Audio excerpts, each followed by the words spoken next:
Stripping down lies to the truth. Chapter 4. I come in my Father's name, and ye receive me not. If another shall come in his own name, him ye will receive.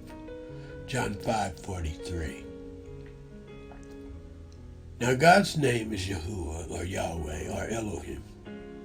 Jesus' name is Yahusha, or Yeshua, or Yahawashai. The Holy Spirit's name is Rahakadesh. These are their original Hebrew names. Hey, now, God bless you all, and may His blessings continue to overshadow your life forever in the name of Yahusha. Dad, God morning to you this beautiful morning. We know who to praise, worship, and thank for this wonderful life. And we thank, praise, and worship you. When I think of how you loved us before we even knew your name, and how you loved us before we were even born, I know that is the love of a real parent. And I personally thank you. I personally thank you. I thank you for teaching me that the more we love, the nearer we approach you, and I thank you. I thank you for schooling us to the fact that you are the Spirit of infinite love, and I thank you. I thank you for the sweetest life we can live, and I thank you. I thank you for letting us all know the sweetest life is to live that life which is keyed toward loving you and loving our fellow brothers and sisters. And I thank you. I thank you for allowing me the knowledge, wisdom, and understanding to know, walk, talk, and live my purpose and my mission you called me to do and be. And last but not least, I thank you, I thank you for the power to rebuke and come against Satan and all his demons as I am doing right now. I rebuke you, Satan, and all your maggot demons in the name of Yahusha. Now go in Yahusha's name. We left off saying, and it bears saying again, we must prepare ourselves for our Father and break away from the lies of Satan. There are great lies being taught. There are pagan practices in our ways of worship. The Father is seeking those who desire to worship Him in spirit and in truth. And this series, this message, this book is an end times message that our Father has finally placed in my life as my direction and helping me with the direction in delivering it to you. Now, some of this I've said before, but it bears repeating. This time is now for us to come to the Father in truth and worship Him the way He truly desires. This time is now to be of sound mind and get rid of the influences of Satan. This time is now for us to prepare ourselves as a spotless bride and be called out and be separate. This message is for wheat, and it will most certainly draw out the tares. So let's seek out our Father and serve Him with our reverence, with all honor and with all glory, for He truly is worthy to be praised. Okay then, as we said earlier, we cannot know the God of the Hebrews without knowing and understanding the Hebrews, this nation or group of people who Yah chose to make his covenant with and introduce himself to the world through. We cannot overlook their history and bypass them. And on the flip side, apply what we want to feel about Yah without them. Israel is an important topic that cannot be ignored, so this ministry will not allow it to be ignored, especially believing that we're in the end times. There are so many falsehood teachings attached with the falsehood teachings. It is important that followers of Yah are introduced to the God of ancient Israel through understanding Israel. We do this so that we understand Yah's will, Yah's desire, what he loves and what he hates. See, people today live in such lawlessness. Unfortunately, even those who say they love the God of Israel and do believe in his son Yahushua, whom he sent, whom in English is referred to as Jesus. Listen, there's no way we can live in this lawlessness if we actually read his word and understood how Yah dealt with his chosen people when they tried to live in lawlessness. When we understand him through how he dealt with Israel, we can learn and better understand how to serve him. He said the same thing many times to Israel. And if we want to understand Yah and serve him, we must understand it too. So in this part of the series, this is what we will discuss: how Yah desires those who follow him to serve him. This must be a foundation of our knowledge of him, so we need to discuss it. Let's begin. Therefore you shall keep my commandments and perform them. Leviticus 22:31. I am Yahuwah. Therefore you shall keep my commandments and perform them. I am Yahuwah.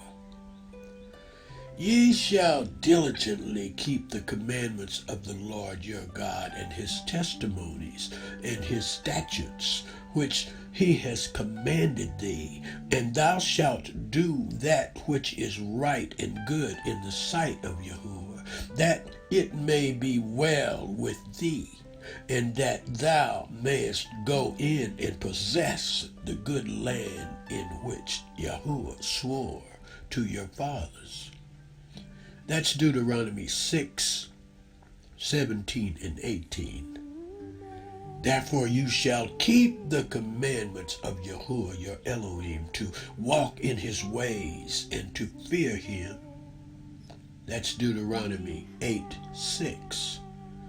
You shall walk after Yahuwah your Elohim and fear him and keep his commandments and obey his voice. You shall serve him and hold fast to him. That's Deuteronomy 13:4. Now it shall come to pass, if you diligently obey the voice of Yahuwah your Elohim, to observe carefully all his commandments which I command you today, that Yahuwah your Elohim will. Deuteronomy 28:1. If you read the Old Testament, this is how he spoke with Israel and communicated with them. This is what he desired for them. He desired obedience. As he spoke with each generation, he carefully spoke to them and gave them this message. When he chastised them and rejected them, it was for not heeding this message. This is important for us to understand when understanding Israel. When we look at our own ways and cultures, we can often mistakenly apply an understanding of Yah that does not actually match to Him because we don't understand Him.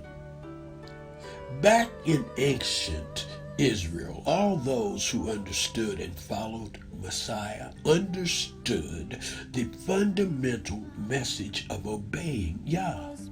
Like Yahusha said in John 14:15, if you love me, keep my commandments. Or in 1 John 3:24, now he who keeps his commandments abides in him, and he in him, and by this we know that he abides in us, by the Spirit whom he has given us. We have to follow Yah. The basis and foundation of what this part of the series will focus on is what Israel was responsible to do. And this was about obeying and following Yah's commands. This is the foundation of their relationship with Him. So if you go to the New Testament and don't understand Israel's history with this and how Yah guided them to obey His commands, you can see or understand a different gospel. Yah did not harp on obedience of His commands to Israel and severely chastise them when they were disobedient to Him, to later on speak to the whole world and provide a Messiah just to tell them, okay, all you need to do is believe. And He does not require obedience to His commands. And He does require obedience to His commands. You, my friends, are speaking of two different gods, and one, the little g, we won't capitalize it. Anyway, you are speaking of two different gods if this is how you look at Him. It is perhaps that you probably don't understand, or that you are overgeneralizing the law of Moses when you believe we are not under the law. We cannot just live in lawlessness. He said those that live like that will be rejected because they do not know Him. Matthew 7:23, and then I will declare to them, I never knew you.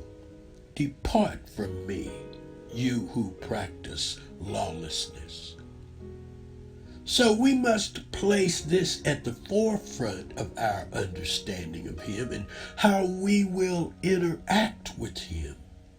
As we come to serve Him, we must know what He loves and what He hates, what He really responds negatively to, and what brings Him to light, honor, and praise. And we will only know this through reading His Word, His complete Word. As you read through the Old Testament, you will see the many times Yah spoke to Israel.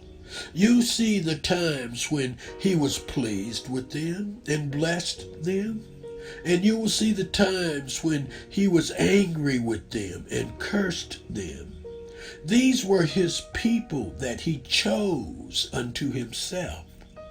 As I just explained, the very big understanding of Israel goes into the agreement Yah made with Israel. A foundation of understanding Israel should be found in Deuteronomy 28.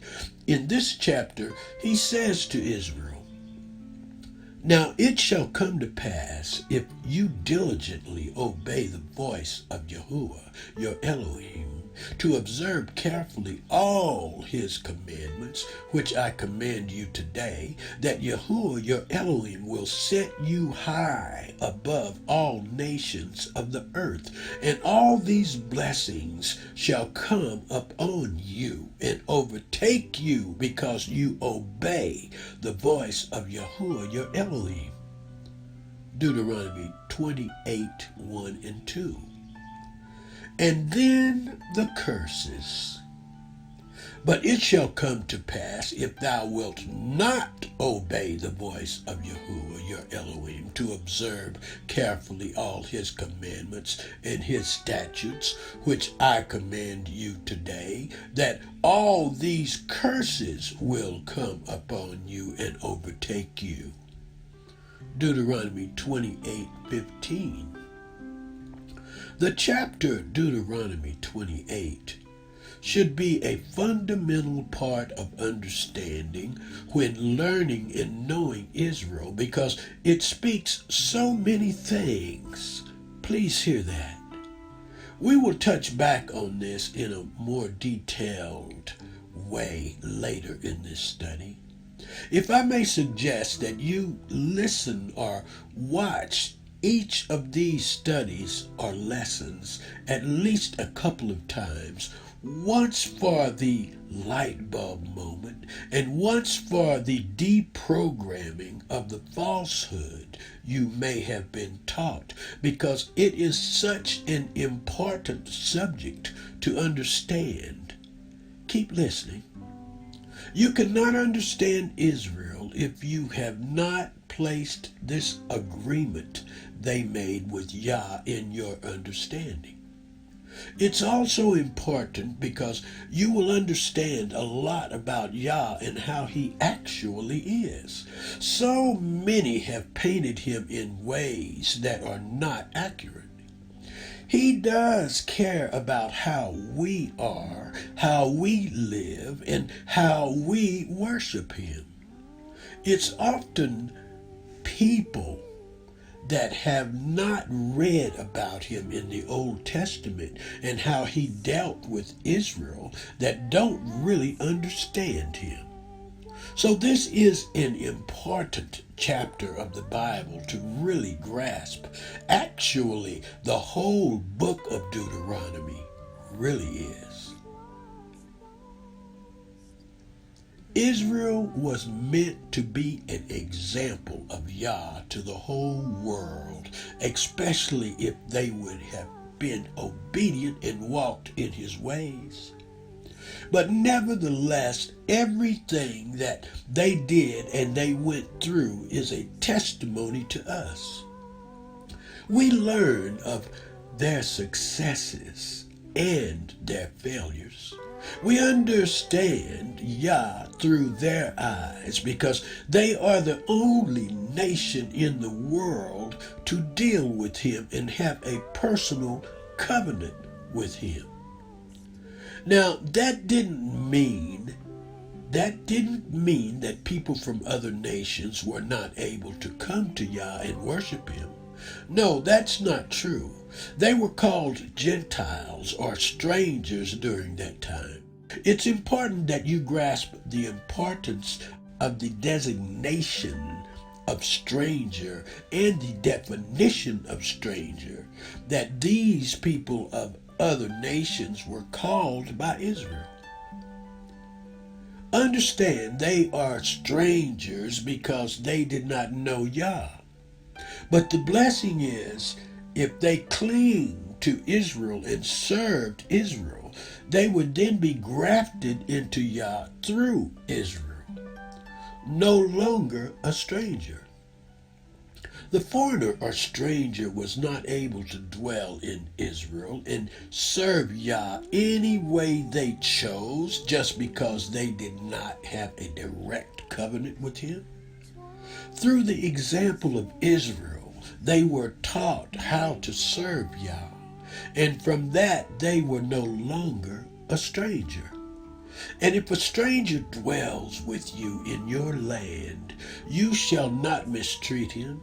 The stranger that dwells among you shall be unto you as one born among you, and you shall love him as yourself, for you were strangers in the land of Egypt.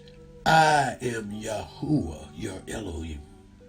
Leviticus 19:33 and 34. He said you should have the same law for the stranger as for one from your own country. For I am Yahuwah, your Elohim. Leviticus 24:22.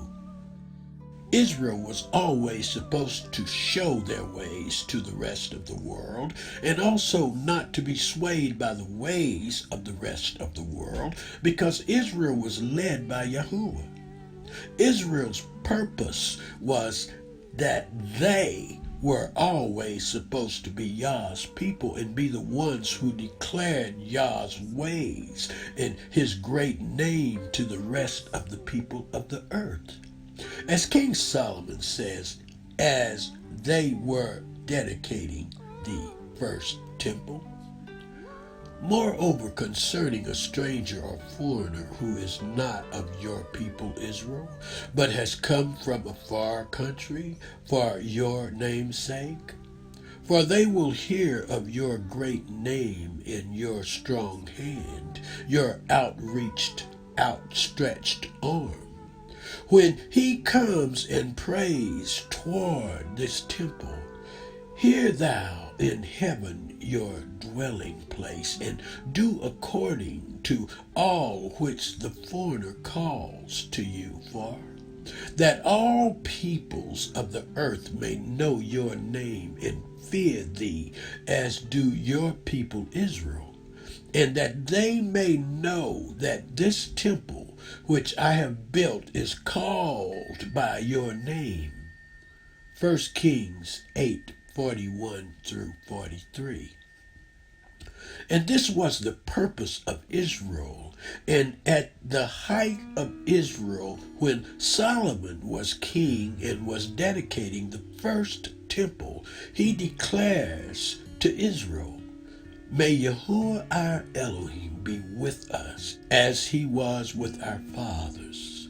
May he not leave us nor forsake us, that he may incline our hearts to himself, to walk in all his ways and keep his commandments and his statutes and his judgments, which he commanded our fathers.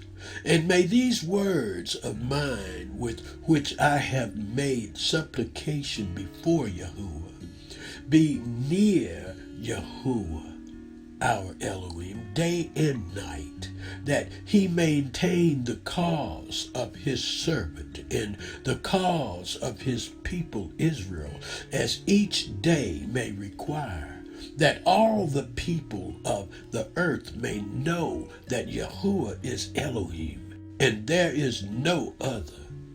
Let your heart therefore be loyal or perfect to Yahuwah your Elohim, to walk in his statutes and keep his commandments as at this day. 1 Kings 8:57 through 61. And this is what Israel was supposed to do. And if they did this, we would know his ways and understand what it looked like to follow Yah through their physical example, and not just by having to read about them. They were to be our examples and priests of the world. But we now need to understand the unfortunate truth, which is Israel did not follow Yah. They followed after other gods and became separate from Yah. Let us stop here for today. Chapter 5 is coming soon. You be blessed now. You hear?